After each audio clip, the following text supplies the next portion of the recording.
আসসালামু আলাইকুম ওরহমতুল্লাহি বারাকাতু। প্রিয় দিনী ভাই বোনেরা, আশা করছি আল্লাহ তাআলার অশেষ রহমতে সকলে ভালো আছেন। আমিও আলহামদুলিল্লাহ ভালো আছি। আজকে আমরা একটা দোয়া শিখব। সেই দোয়াটা আমাদের প্রত্যেকেরই জানা থাকা দরকার। সেই দোয়াটি হলো, আমরা যখনই খানা খাওয়া শুরু করব, তো খানা খাওয়ার শুরুতেও অন্তত আমরা এই ছোট্ট একটি দোয়া আমরা পাঠ করব। সেই দোয়াটি হলো বিসমিল্লাহি ওয়া আলা বারাকাতিল্লাহ।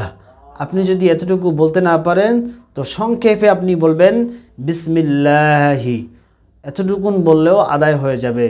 এরপরে যদি আমরা খানা খাইতেছি, কোনো কিছুই আমরা কোনো বাক্য কোনো দোয়া আমরা বিসমিল্লাহ পর্যন্ত আমরা ভুলে গিয়েছিলাম, তো স্মরণ হওয়া মাত্র আমরা আরেকটা দোয়া পড়ব। সেটা হলো বিসমিল্লাহি আউওয়ালাহু ওয়া আখিরাহু। আমি আবার বলতেছি বিসমিল্লাহি আউওয়ালাহু ওয়া আখিরাহ।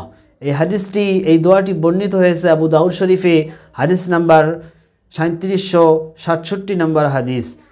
আল্লাহ পাক রব্বুল আলামিন আপনাকে আমাকে এই দোয়াটা বেশি বেশি আমরা যখনই খানা খাইতে বসবো তখনই এই আমলটা করার তৌফিক দান করুন। আসসালামু আলাইকুম ওয়া রাহমাতুল্লাহি ওয়া বারাকাতুহু।